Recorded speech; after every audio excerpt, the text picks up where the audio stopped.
দুই ওপেনার কৌশিনী নুতিয়াঙ্গা ও নেতমি পূর্ণা শ্রীলঙ্কাকে দারুণ শুরু এনে দিলেও নিয়ন্ত্রিত বোলিংয়ে রান রেট বাড়তে দেননি বাংলাদেশের বোলাররা।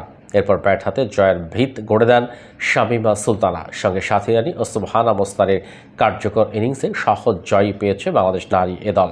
কলম্বোর পিসারা ওভালে শ্রীলঙ্কার নারী এ দলের বিপক্ষে প্রথম টি-20তে রাবেয়া খানের নেতৃত্বাধীন দলের জয়টা 7 উইকেটের। 113 রানের লক্ষ্য 7 বল হাতে রেখেই ছুঁয়ে ফেলেছে সফরকারীরা। এ জয়ে 5 ম্যাচের টি-20 সিরিজের 1-0 ব্যবধানে এগিয়ে গেল বাংলাদেশের মেয়েরা। এর আগে 50 ওভারের সিরিজ জিতেছে তারা। এ দলের সিরিজ হলেও সামনে টি-20 বিশ্বকাপ থাকায় জাতীয় দলের খেলোয়াড়দেরই শ্রীলঙ্কায় পাঠিয়েছে বিসিবি। 50 ওভারের সিরিজের শেষ ম্যাচেও 7 উইকেটে জিতেছিল বাংলাদেশ। ওই ম্যাচের শীর্ষ দুই পারফর্মার দিলারা আক্তার ও নিগার সুলতানাকে মিসফ্রামে রেখেছিল বাংলাদেশ। তাদের অনুপস্থিতিতে পাওয়া সুযোগটা ভালোভাবেই কাজে লাগিয়েছেন শামীমা। অসুস্থতার কারণে দীর্ঘদিন জাতীয় দলের বাইরে থাকা এই উইকেটকিপার ব্যাটার খেলেন 44 বলে 48 রানের ইনিংস।